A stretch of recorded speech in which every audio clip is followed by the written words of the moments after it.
له ولا مثيل له ولا زوجة له ولا ولد له، وأشهد أن محمدا عبده ورسوله، بلغ الرسالة وأدى الأمانة ونصح الأمة، فكشف الله به الغمة وتركنا على المحجة البيضاء ليلها كنهارها لا يزيغ عنها إلا هالك.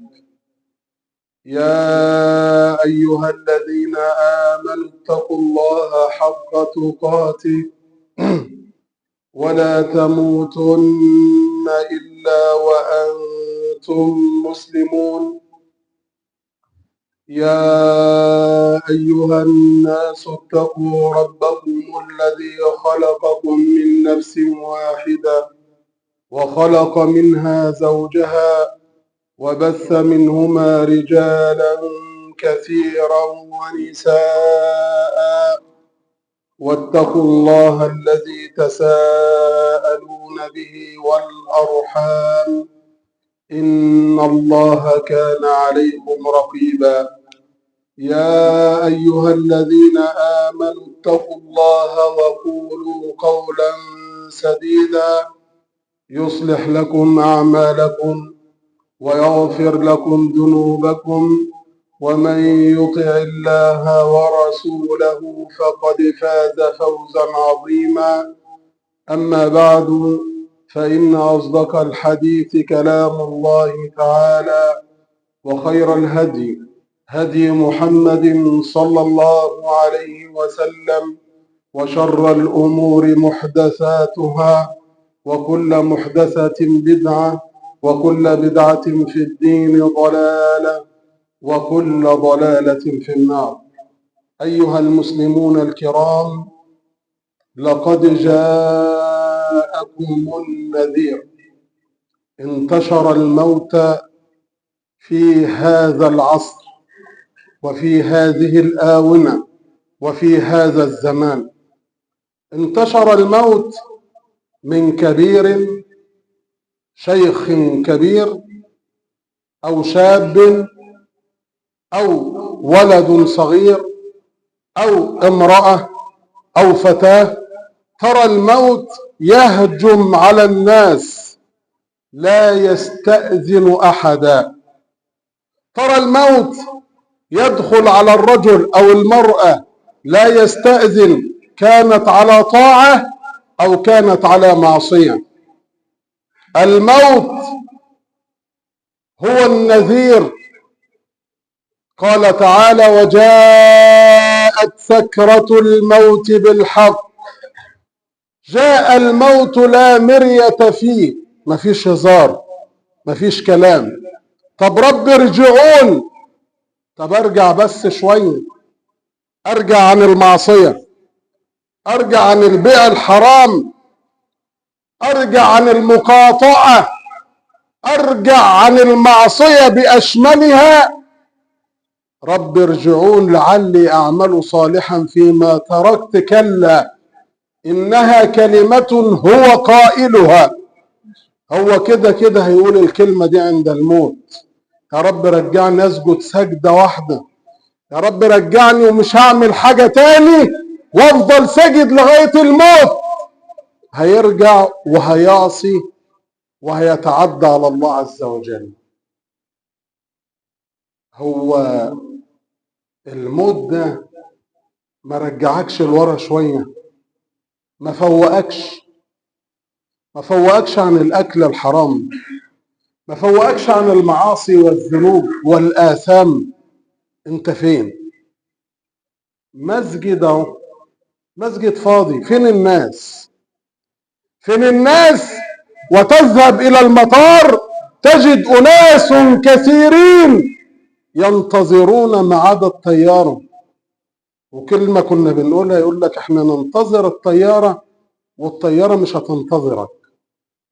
ودي في أمور الدنيا، عشان شغلك ولقمة عيشك.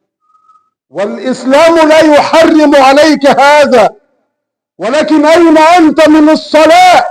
إن أنت مش هينفع عمل لك صالح الا بالصلاه. النبي صلى الله عليه وسلم بيقول ايه؟ من حافظ على الصلاه كانت له نورا وبرهانا ونجاة يوم القيامة. انت كده محافظ على الصلاة. وبعدين في حديث اخر يقول لك ايه؟ اول ما يحاسب العبد يوم القيامة عن الصلاة، فان صلحت الصلاة صلح سائر العمل. هو عايز يعرفك الاول لما تيجي تخش البوابة اسمك ايه؟ مسلم، اتفضل. اسمك ايه؟ غير المسلم ما تخشش. تعبير يعني بنعبر. اول ما يحاسب العبد يوم القيامة عن الصلاة. طب انت فين من الصلاة؟ يقول لك يا عم سيبني بس عم يخلص الخطبة الاولى نبقى نروح في الخطبة الثانية. يقول لك اما يقاكم الصلاة. لا، ده ربنا امرك ان تذهب الى الصلاة في جماعة واقيموا الصلاة واتوا الزكاة واركعوا. الشاهد واركعوا مع الراكعين. هو انت لو صليت لوحدك يبقى انت راكع مع الراكعين ولا راكع لوحدك؟ يبقى انت راكع لوحدك، يبقى صلاتك فيها نقص كبير. ده في كلام كبير في الصلاة. يعني انت لو عندك استطاعة انك تصلي في جماعة وقاعد متكاسل في البيت او قاعد صاحي وما انتش قادر تنزل بين الكسل والشيطان والدنيا، يبقى انت عندك ده انت في حكم تاني. وانت ده اللي نايم عن الصلاة، اللي نايم. الذين ينامون عن الصلاة لهم حكم آخر. وبعدين تقول لي طب ماني نايم. اقول لك فين المنبهات وفين الساعة وفين المواقيت وفين الوصية؟ يا فلان بصحيني، يا ابني بصحيني، يا زوجتي صحيني، وقت صلاة الفجر. هتقول لي نايم؟ ده انت ميعاد الطيارة احنا جبنا حاجة بسيطة، ما بالك بقى لو انت ليك ميعاد مع رئيس الجمهورية او الوزير او المحافظ او الامير؟ مش هتنام اصلا. انما الصلاة يا عم سيبها لله. يا عم الشيخ ما تحبكهاش قوي، ما تبقاش متزمت عند الصلاة وعند الدين. يقول لك انت متزمت قوي. هو ربنا خلقك ليه اصلا؟ هو انت جاي الدنيا ليه؟ انت ما سألتش نفسك؟ انت جاي للعبادة. فلما تفرط في العبادة يقول لك انت مفرط وانت عاق وانت عاصي. بس زي ما انت بتقول علينا انت متزمت، انا ممكن اقول لك انت عاق وانت عاصي وانت مفرط، لانك بتفرط في عبادة ربنا امرك بها. وما خلقت الجن والانس الا ليعبدون. ده هو جايبك للاساس، اساس خلقتك للعبادة. طب وبعدين يا عم الشيخ وناكل ونشرب منين؟ قال لك تاكل وتشرب بعد ما تأدي العبادة اللي عليك. انما تضيع الصلاة من اجل الدنيا انت عاصي وانت مفرط وانت خارج عن طاعة الله عز وجل. فلك احكام تنزل عليك. تارك للصلاة. تعالى يا عم الحاج، انت تركت الصلاة ليه؟ يقول لك انا تركتها اصلاني كسلان. لك حكم. طب تركت الصلاة ليه؟ يقول لك يا عم صلاة ايه؟ انتوا بتصدقوا الكلام ده؟ لك حكم تاني. طب انت تركت الصلاة ليه؟ يعني كنت نايم. لك حكم تالت. وما زالت الاحكام تنزل على العبد حتى ينتظم ويفزع الى الله عز وجل. يا اخي انت ما بتشوفش الناس بالثلاث جنازات واربع جنازات وخمس جنازات وخرج من نطاق الحج فلان الفلاني الى الجنازة، خرجت من البيت راحت المسجد، الجنازة من المسجد الى المقابر. فين الحج فلان؟ فين الضابط فلان؟ فين الوزير الفلاني؟ فين المحافظ الفلاني؟ مات فلان ونسي فلان. يقول لك يا فلان الله يرحمه. هتروح بعيد ليه؟ هتقول بقى ابويا الله يرحمه، امي الله يرحمها كانت بتقول وتقول، ابويا الله يرحمه كان بيقول ويقول. مش هو ده الواقع؟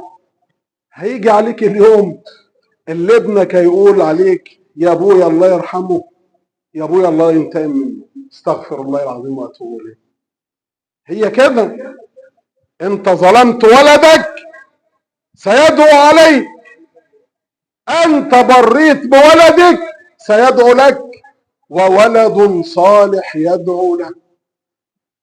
ما هو في بر الاباء والامهات، الاباء والامهات، وفي بر الاباء للابناء، ولكن وصاحبهما في الدنيا معروف. جاءكم النذير، جاء الموت، وجاءت سكرة الموت بالحق. فين انت من الموت؟ النهارده الجنازة دخلت المسجد، هستناها بره. طب خش صلي عليها. لا مش مصلي. طب صلي فريضة الله عليك. يقول لك يا عم سيبها لله، ربنا غفور رحيم. طب انت جاي الجنازة ليه اصلا؟ بس كان انت فرطت في حق ربنا. يا عم اصل فلان صاحبي وفلان قريبي والحاج فلان وفلان الفلاني لازم نروح نعزه. ده انت عشان تواسي اخوك اسلاميا بقى، عشان تواسي اخوك المسلم اصلا رايح لله عز وجل. نعم، انما الاعمال بالنيات. قل ان صلاتي الصلاة ونسكي الذبح ومحياي ومماتي لله رب العالمين. ده حتى المحيا لغاية فين؟ لله. ده هو جه الجنازة بيقول لك يا عم عشان فلان، لا مش كده. انت رايح الجنازة لله عز وجل. اسمع الى قول النبي صلى الله عليه وسلم يقول: من تبع جنازة حتى يصلى عليها. طب هو يتبع الجنازة منين حتى يصلى عليها؟ من البيت. الاساس انك تحمل الجنازة من البيت. الحاج فلان الفلاني مات رحمة الله عليه، يا فلان هو الجنازة هتطلع المسجد امتى؟ الساعة كذا، او طالعين اهو قدامنا 5 دقايق 10 دقايق، اجري اروح على البيت اتابع الجنازة من البيت للمسجد. ده ايراد، انت بتدور على الاجر، والقيراط كجبل احد في الحسنات. يبقى انت تابعت الجنازة من البيت للمسجد خدت قيراط. طب اللي تابع الجنازة اصلا من قرايبه او من اصحابه الى المسجد وطلع قاعد بره، ما دخلش المسجد اصلا، قاعد على المصطبه بره، وده سجاره واشرب يا فلان واعمل يا فلان. انت مش صابر وتصبر نفسك في طاعه الله. هذه الدقائق المعدودات ايه؟ سجاره ايه؟ انت تعصي الله عز وجل وانت في طاعه. يقول لك ده ما دخلش المسجد ليه يا عم؟ يقول لك اصله قاعد مع اصحابه بره. قاعد مع اصحابه؟ اصحابه مين؟ اصحابك دول هيبقوا معاك فين؟ في الجنه ولا في غيرها؟ ده قاعد بره ما خدش حاجه وقعد عصى ربنا سبحانه وتعالى بره في المسجد. والنبي صلى الله عليه وسلم يقول: ومن تبع جنازه او من المسجد حتى تدفن فله قيراطان كمثل جبل احد. يبقى القيراط من البيت للمسجد، والقيراط الثاني من المسجد للمقابر حتى تدفن. ده هو راح المقابر. والله العظيم اني يعني مشيت في جنازه قريب تعبت نفسيا. شفت واحد اعرفه يعني راجل برضه يعرف الدين جيدا، واخد واحد في ايده وماشيين يتكلموا وعمالين يضحكوا في قلب الجنازه قدام الجنازه على طول. فانا استغربت، بقول دي ايه؟ هو ماشي فين؟ انت ماشي في جنازه ولا ماشي تهزر؟ انت ماشي فين؟ ده انت ما رعيتش شعور اللي انت رايح تعزيه. التاني يبكي دما بدل الدمع وانت ماشي تضحك، وبعدين داخل المقابر تضحك. النبي صلى الله عليه وسلم إذا دخل المقابر خلع عليه ووضعه تحت إبطيه. إيه ده؟ النبي صلى الله عليه وسلم يخلع الحذاء بتاعه ليه؟ تواضعا لهؤلاء الموتى. انت داخل على الحج فلان برضو والوزير الفلاني والضابط، ما هم برضو كانوا نياشين في الدنيا، منهم اللي كانوا صالحين ومنهم اللي كانوا طالحين. فانت داخل على هؤلاء تواضعا لله عز وجل ثم لهؤلاء الموتى، وبعدين انت داخل تهزر. انت ماشي في الجنازه تهزر، انت ماشي ماسك التليفون، ايوه يا فلان، ايوه يا علان، بكذا وبكذا. انت رايح فين؟ اقفل تليفونك وامشي اتعظ، امشي اتعظ في الجنازه. فوق لنفسك، انت ماشي تهزر. فوق، انت ماشي ازاي؟ ده موتى اهو. اول امبارح رحمه الله على هؤلاء المسلمين وعلى اخواننا، مات فلان وبعد دقائق معدوده مات اخوه. انت مش عارف هتعمل ايه، انت مش عارف هترجع من الجنازه ولا لا، انت مش عارف انت هتكمل الجنازه ولا لا، ما تعرفش. ولا انت معاك عقد؟ معاك عقد هتعيش كام سنه؟ طالما ما معكش عقد، طب ما تفوق، طب ما ترجع. ده مشى في الجنازه وعمال يهزر ويضحك. طب وبعدين اول ما الجنازه دخلت المقابر قام راكن على جنب، برضه خد واحد من اصحابه وقعدوا بره المقابر. طب انت رايح اصلا ما فيش وعظ، واللي قعد واللي ولع سيجاره واللي مسك تليفوناته وخلص شغله واللي يلكلك واللي او بيتكلم في اي حاجه وخلاص، عايز يسلي نفسه عما الوقت يخلص يدفنه ويطلعوا ويسلم. اهم حاجه فلان يشوفه بس، اهم حاجه يسلم. وبعدين يقول لك يا عم ما خلاص ما هنروح العزا، او في العزا بقى تلاقيه ظاهر وانتباه. ليه يا عم؟ برضه هي الكاميرا هتجيبه وهو بيسلم، الراجل هيشوف هو بيسلم عليه، هيقعد جوه. وهناك بدع ما انزل الله بها من سلطان، وان كانت قائمه حتى الان، وان كانت هذه البدع منذ سنوات ماضيه عديده، ولكن هناك بدع. اوعى تفكر ان هذا هو السنه، لا مفيش. ده انت تخش برضو العزا جوه كده تلاقي اللي بيولع يا اخي اتقي الله، ده مولع وده بيدي لده سجاير ومش عارف ايه. انت فين يا عم؟ ده القرآن شغال، مفيش احترام ولا قدسية. مفيش. القلب خالي من الإيمان. جاءكم النذير. الموت شغال، إن كان في شغله، إن كان في بيته، إن كان مسافر، إن كان على الطريق، إن كان في أي مكان، ولو كنتم في بروج مشيدة. لو أنت في حصون محصنة، أين الجند وأين الحراسة وأين كل شيء؟ كل عند الله عز وجل لا يساوي شيء. إذا جاء أجلهم لا يستأخرون ولا يستقدمون. مفيش لا تأخير ولا بالثانية. وانت فين؟ قاعد بره المقابر وهي الجنازة. طب أين العزة؟ وانت هتتعظ منين؟ روح بقى 1000 جنازة، ما عندكش وعظ. مفيش. ما هو القلب، ما هي العين لازم تنقل للقلب او الاذن تنقل للقلب. انت مفيش الكلام ده، ما عندكش قلب حاضر، ما عندكش قلب قال الله قال الرسول. بس انت شاطر بس فيلسوف. اما نيجي نقول لك التدخين حرام او مش عارف ايه حرام، او اتق الله في اولادك، او اتق الله في زوجتك، او اتق الله في جيرانك، تجيب لي الايات العريضه والاحاديث، وانت اين التطبيق؟ لا حول ولا قوه الا بالله. كنت قاعد جنب حد امبارح بتكلم معاه، فجت سيره حد فعمالين ايه يقطعوا فيه.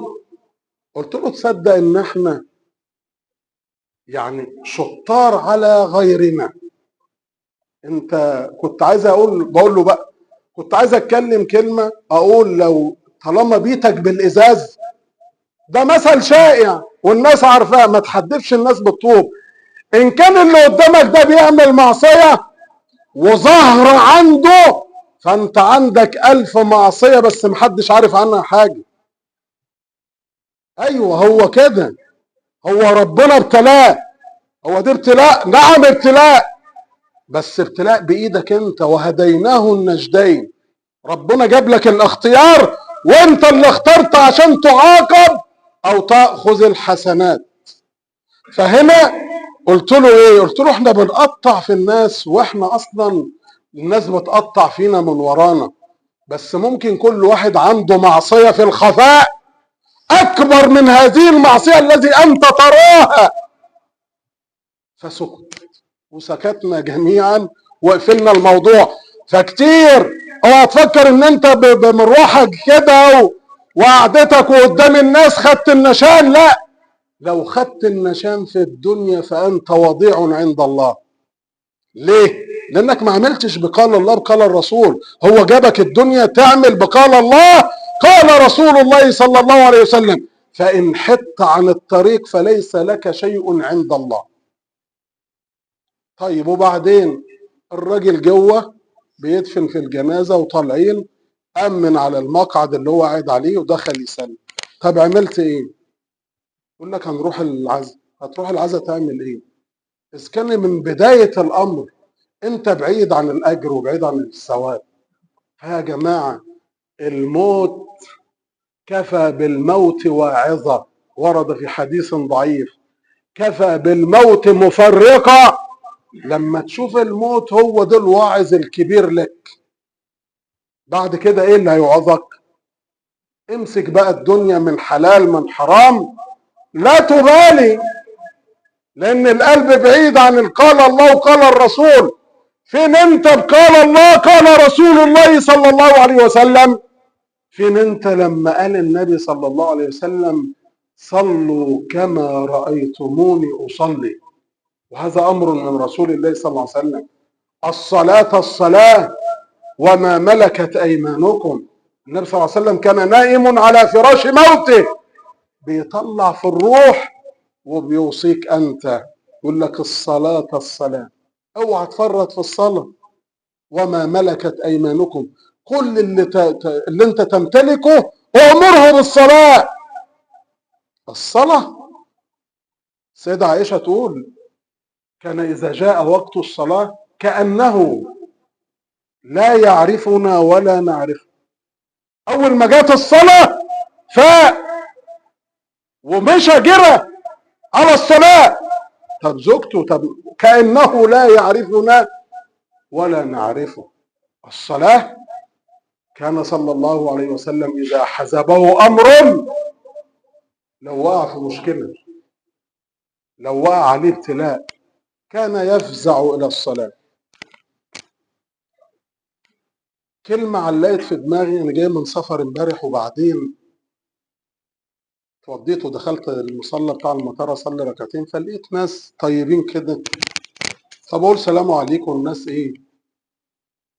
عليكم السلام ورحمة الله. من وين؟ قلت له من مصر. قال لي قعد يمدح بقى وأحاديث النبي صلى الله عليه وسلم.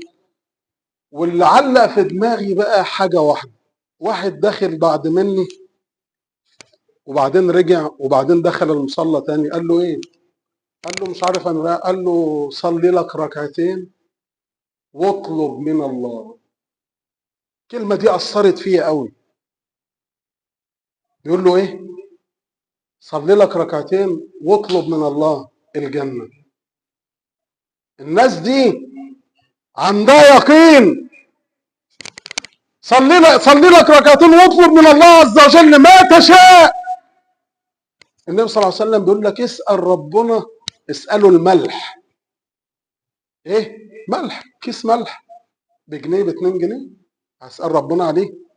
يا عم اسكت يا عم. طب اطلب العلا، اطلب من الله عز وجل كل شيء، اسجد واقترب. كان إذا حزبه أمر فزع إلى الصلاة. عارف يعني إيه فزع؟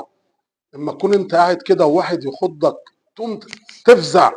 النبي صلى الله عليه وسلم كان أول ما يسمع شيء يزعله كان يفزع إلى الصلاة ويبكي لله عز وجل. هل فزعت إلى الصلاة مرة ودعيت ربنا سبحانه وتعالى أنه يبدل الحرام بالحلال؟ أنت مبتلى وأنا مبتلى، دي قاعدة ثابتة، لا شماتة في أحد، فإن الدنيا دوارة، وإن الدنيا دار امتحان ودار اختبار، ولا تزهر الشماتة لأخيك حتى يرفعها الله عنه ويبتليك. لا، احنا ندعو الله عز وجل أن يعافيه ويعافينا، بس انت كصاحب الأمر طلبت من ربنا، انت طلبت. اما اقعد مع واحد امبارح واقول له يا اخي اتق الله والشغله دي عن كذا وكذا وكذا، يقول لي والله انا عايز اسيبها، نفسي اسيبها واشتغل في حاجه تانية. يقول له رد عليه التاني بقى بس بهجوم شويه، يقول له نفسك، بيتريق عليه بقى. مفيش حاجه اسمها نفسك، انت عايز تترك تترك على طول. هو كلامه صح، بس احنا في دنيا فتنه، دي فتنه، زي فتنه النساء، زي فتنه النظر، زي فتنه السماع، زي فتنه الغيبه والنميمه، فتن جميع كثيره، وكل واحد مبتلى بشيء، انما الكذب الحرام هو اصعب حاجه. واعلم ان المحارب هو الله، مش عمل بقى ولا سحر ولا عين ولا الكلام ده، لا. المحارب مين؟ الذي يحاربك هو الله في الاكل الحرام، وذروا ما بقي من الربا. ان هنا ان انت لما تاكل ربا او تاكل حرام، تكسب من حرام وتغش في ميزان وتبيع سلعه خربانه وتبيع سلعه محرمه، فانت مين اللي هيحاربك؟ لانني مسكين، انت بعتلي وانا غررت بيا، ضحكت عليا، ما اعرفش حاجه، فربنا اللي يحاربك. طب ما بالك انك بتبيع حرام معروف لدى الناس جميعا. فبقول للاخ ده، بقول له هو لو كان القانون حرم الحاجه دي كان حد يجرؤ يشيلها بس وهو ماشي في عربيه؟ قال لي لا. قلت له طالما القانون اباح والله عز وجل حرم، فجعل ربنا اهون الناظرين عليه. هي كده، انت جعلت ربنا حاجه ضعيفه عندك وهو اقوى شيء. كن فيكون، موت مكانك، موت على الكرسي، موت وانت ماشي، موت في السياره، خش ريح دقيقه واحده وهنصحيك نلاقيك ميت. مفيش هزار مع ربنا، ان الله يملي للظالم. يلا خد خد خد ابني وروح وتعالى براحتك. ان الله يملي للظالم فاذا اخذه لا يفلت. ان قال له اقف عندك والله لا يتتعتع، انمله واحده، انمله اصبع لا يتتعتع عنها. خلاص الامر جه منين؟ من الله عز وجل. فاحنا يا جماعه عايزين حتى لو انت مبتلى ابكي لربنا، اسجد له، قول له يا رب انا مش قادر، فتن عندي، مصاريف البيت ومصاريف الزوجه ومصاريف الاولاد، وانا عايش عيشه ما مش عارف ارجع عنها، يا رب بدلني خير، وابكي له. هو قادر يا عم، هو قادر يقول لك خد من مزيد. الدنيا لا تساوي عند الله جناح بعوضه. الدنيا كلها يعني ايه الدنيا؟ انا لما جيت افكر في الحديث ده استغربت. الدنيا بالذهب بالفضه بنسائها ببيوتها، الدنيا كلها فلو تساوي عند الله جناح بعوضة ما سقى منها كافر شربة ماء. فانت ادعي يا رب اديني الدنيا بحالها، ايه المشكلة؟ فيا جماعة لازم نرجع لربنا سبحانه وتعالى ونعود. ليه بقى؟ لان خلاص انت هتعيش قد اللي انت عشته؟ لا، وانت مستقبلك جاي فوق بقى من اللي انت فيه وظبط امورك. اقول قولي هذا واستغفر الله لي ولكم. استغفر.